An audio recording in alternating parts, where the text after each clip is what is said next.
سید محمد بارک وسلم ایمان سے متعلق چند حدیث آپ کے سامنے پیش ہیں۔ حضرت ابو ہریرہ رضی اللہ تعالیٰ عنہ سے روایت ہے کہ رسول اللہ صلی اللہ علیہ وسلم نے ارشاد فرمایا کہ ایمان کے 70 سے بھی کچھ اور اوپر شامل ہیں۔ ان میں سب سے اعلیٰ اور افضل درجہ تو لا الہ الا اللہ کا قائل ہونا یعنی توحید کی شہادت دینا ہے، اور ادنا اذیت اور تکلیف دینے والی چیزوں کو راستے سے ہٹانا ہے، اور حیا اور ایمان کی ایک اہم شاخ ہے۔ صحیح بخاری صحیح مسلم کی حدیث پاک ہے۔ ایک اور حدیث میں نبی نے ایمان اور حیا کو ساتھ ساتھ بیان کیا اور یہ فرمایا کہ ایک چلا گیا تو دوسرا بھی چلا جاتا ہے۔ مان لو آپ کی اگر ہے چلی گئی تو ایمان بھی آپ کا چلا گیا۔ تو حجرات ہے قرآن میں، اس کی 7 نمبر آیت میں اللہ نے کہا اللہ نے تمہیں ایمان عزیز بنا دیا، تمہارے دلوں میں ایمان کو سجا دیا، اور کفر اور گناہ نافرمانی سے تمہیں بیدار کر دیا، یہی لوگ ہدایت یافتہ ہیں۔ حضرت ابو امامہ رضی اللہ تعالیٰ عنہ سے روایت ہے کہ ایک شخص نے رسول اللہ صلی اللہ علیہ وسلم نے پوچھا کہ ایمان کیا ہے؟ آپ صلی اللہ علیہ وسلم نے فرمایا کہ جب تم کو اپنے اچھے عمل سے مسرت ہو اور برے کام سے رنج ہو تو تم مومن ہو۔ مسند احمد کی حدیث ہے۔ جو حجرات کی 14 نمبر آیت میں اللہ نے کہا ایک بدو کہتے ہیں کہ ہم ایمان لائے، اے نبی ان سے کہہ دے کہ تم ایمان نہیں لائے، اسلام لائے، ایمان تو ابھی تمہارے دلوں میں داخل ہی نہیں ہوا۔ اگر تم اللہ رسول کی فرمانبرداری کرو گے تو تمہارے اعمال ضائع نہیں ہوگے۔ قرآن میں اللہ نے کہا کہ ایمان والو ایمان لو، اللہ آپ کو صرف زبانی ایمان کا کہہ دینے سے آپ کی بخشش نہیں ہو جائے گی، بلکہ آپ کو قلبی ایمان کی ضرورت ہے۔ یہاں تو آپ کی دنیا میں تو آپ کا جو لا الہ الا اللہ محمد رسول اللہ آپ نے زبان سے کہا کام چل جائے گا، یونیورسٹی میں آپ مسلمان ہو، یہاں دنیا کی نظر میں آپ مسلمان ہو، لیکن اللہ کے ہاں قلبی ایمان کا آپ کو ثبوت دینا پڑے گا۔ آپ کا اخلاص، آپ کا رسول اللہ کے راستے پہ چلنا، ان کے حکم ماننا، تب آپ کا ایمان مقبول ہوگا وہاں، خالی آپ کے کہہ دینے سے بخشش نہیں ہو جائے گی۔ حضرت انس رضی اللہ تعالیٰ عنہ کی روایت ہے کہ ایمان کی حلاوت اس کو نصیب ہوگی جس میں 3 باتیں پائی جائیں گی۔ ایک یہ کہ اللہ و رسول کی محبت اس کو تمام معاشرہ سے زیادہ ہو، دوسرے یہ کہ جس آدمی سے بھی اس کو محبت ہو صرف اللہ ہی کے لیے ہو، اور تیسرے یہ کہ ایمان کے بعد کفر کی طرف پلٹنے سے اس کو اتنی نفرت اور ایسی حیثیت ہو جیسے کہ آگ میں ڈالے جانے سے ہوتی ہے۔ صحیح بخاری صحیح مسلم کی حدیث پاک ہے۔ یہ چیک کریں کہ اگر یہ تینوں چیزیں ہمارے اندر ہیں تو واقعی ہمارا ایمان ہے کہ اللہ رسول کی محبت جو ہے وہ ہر چیز سے زیادہ ہے۔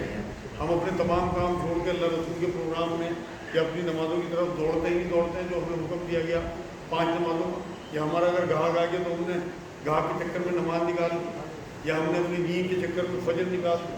اگر ایسا ہے تو آپ نے اللہ رسول کو پیچھے رکھا اور اپنے نفس کو آگے رکھا۔ یہ نفس کی تابع داری کرنا ہے، نفس کو معبود بنانا ہے قرآن کی اصطلاح۔ اس لیے چیک کر لیں اپنے دین کو اور اپنے اسلام کو اور اپنے ایمان کو کہ واقعی ہم واقعی ایمان والے ہیں نہیں۔ سورہ بقرہ آیت 108 میں کہا ایمان چھوڑ کے کفر کرنے والے سیدھے راستے سے بھٹک جاتے ہیں۔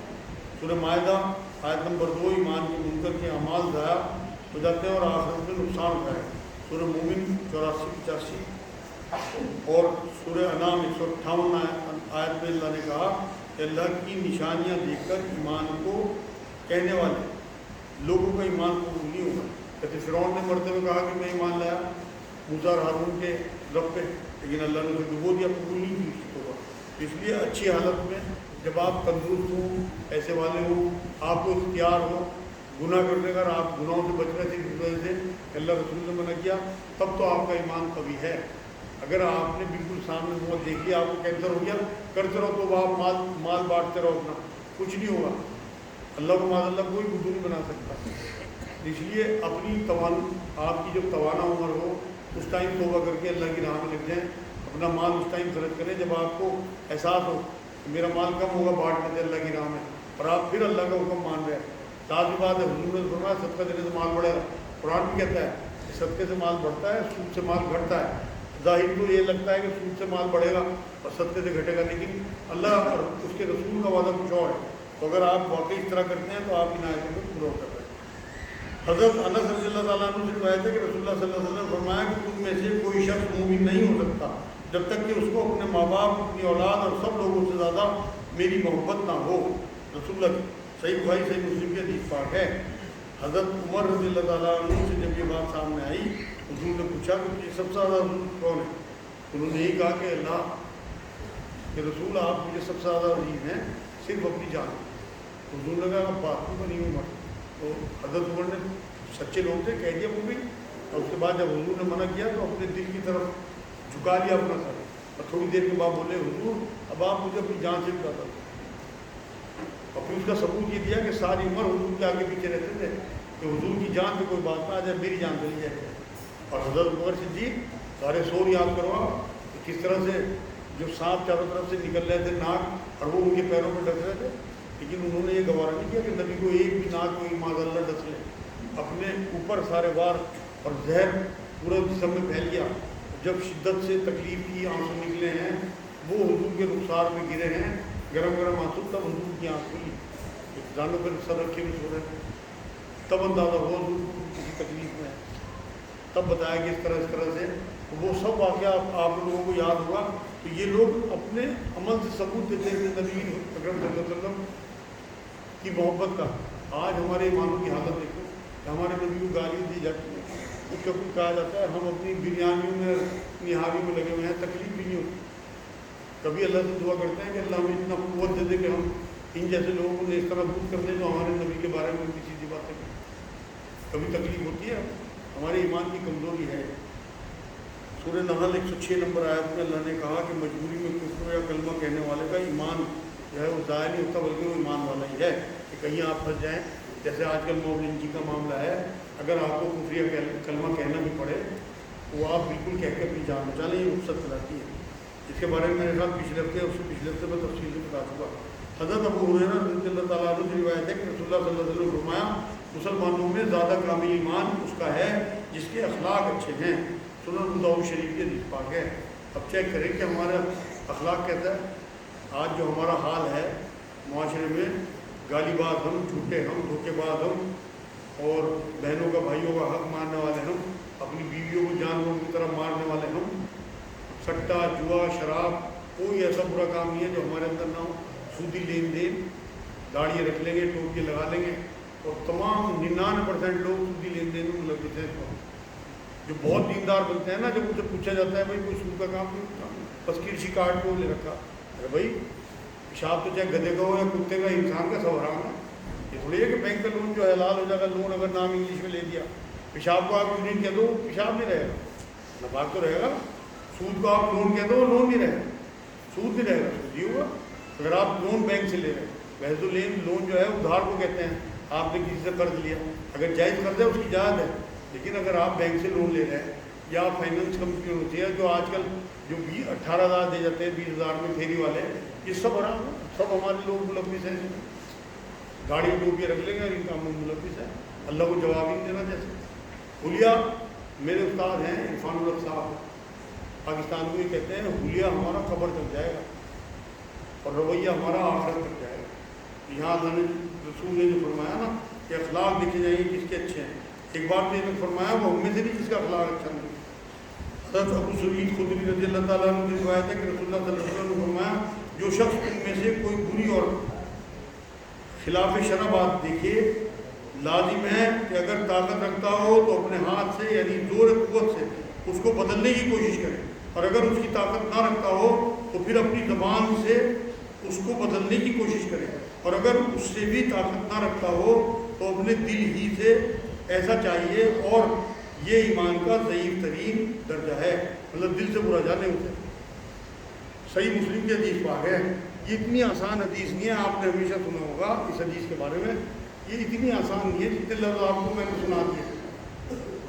اس سے اگر آپ اپلائی کریں گے نا پوری زندگی میں، اور میں بتا رہا آج آپ کو جس طرح آپ کو اپلائی کرنا چاہیے، ورنہ لگاں پکڑ ہو جائے گی۔ اس حدیث میں سب سے پہلے حضور نے فرمایا کہ اگر کوئی خلاف شرع بات دیکھے، لازم ہے کہ اگر طاقت رکھتا ہو اسے اپنے ہاتھ سے یعنی کہ زور قوت سے اس کو بدلنے کی کوشش کرے۔ آپ کی اگر ماں، بہنیں، بیٹیاں بے پردگی کر رہی اور الٹی سیدھی حرکتیں کر رہی اور آپ کی نہیں سن رہی، تو آپ کو ہاتھ چلانے کو ہوگا نا وہاں، آپ وہاں زبان سے نہیں کہہ سکتے۔ آپ کے اگر بیٹے نشے میں پڑ رہے ہیں یا جوا کھیل رہے ہیں، سٹا کھیل رہے ہیں، موبائل میں ان کی سیدھی چیزیں بنا رہے ہیں، دیکھ رہے ہیں، تو آپ کو وہاں ہاتھ چلانا ہے، آپ دل سے برا نہیں جان سکتے وہاں. اسی طرح سے جہاں آپ کی زبان چلے گی، چلنی چاہیے، وہاں آپ دل سے برا نہیں جان سکتے. آپ کے والدین ہیں، آپ کے چچا ماموں تایا ہیں، اگر وہ کسی حرام کام میں ملوث ہیں تو آپ انہیں زبان سے منع کرو کہ وہاں آپ ہاتھ تو چلا نہیں سکتے، آپ کے بزرگ ہیں، لیکن آپ کو زبان وہاں چلانی پڑے گی، ورنہ اللہ کے یہاں آپ سے پوچھ کروں گی. جہاں تو ہاتھ چلا سکتا تھا ہاتھ چلایا نہیں چلایا، جہاں تو زبان چلا سکتا تھا چلائی نہیں چلائی. اگر آپ بالکل معاشرے میں گھوم رہے ہیں اور آپ کو خطرہ ہو گیا جوا کھیل رہے ہیں، میں انہیں ٹوکوں گا تو یہ میرے سے لڑنے لگیں گے، مجھے قتل کر دیں گے، وہاں آپ کو دل سے برا جاننا ہے. ایسا نہیں ہے کہ آپ اپنی بچی کو دیکھیں کہ بنا دوپٹے بنا برقعے باہر بازاروں میں کھلے بال پھر رہی اور آپ نے اسے دل سے برا جان لیا، دعا کر دی اللہ کی ہدایت سے، ریپٹ مار کے دعا کرنی کہ اللہ کی ہدایت دے دے. ایسا ہی بتا رہا آپ کو. اس حدیث کو اگر آپ نے سمجھ لیا نا تو آپ کے گھر بالکل صحیح ہو جائیں گے. جب میں نے حدیث پڑھی تھی میں نے یہی اپلائی کیا تھا اپنے گھر میں، سچی بتا رہا میں آپ کو. الحمدللہ ہاتھ تو نہیں اٹھانا پڑا، مگر الحمدللہ سمجھانے کے بعد جب بتا دیا کہ اس کے بعد ہاتھ چلے گا، سمجھ میں آ گئی تھی لوگ میرے گھر والوں. سورہ حجرات 17-18 نمبر آیت نے کہا ایمان لانے کا کسی پر احسان نہیں جتانا، بلکہ اللہ کا احسان ہے کہ اس نے تمہیں ایمان دیا. تمہارا کوئی احسان نہیں اللہ کا، اللہ کو کوئی ضرورت نہیں ہے. تمام دنیا مل کے ایمان والی ہو جائے اللہ اتنا ہی بڑا رہے گا، تمام دنیا مل کے اس کا کفر کرنے لگے اللہ تب بھی اتنا ہی رہے گا. اللہ کی شان میں کوئی فرق نہیں پڑتا، نہ گھٹے گا نہ بڑھے گا. یہ میں نے جو سنائی دیا وہ صحیح مسلم کی حدیث تھی.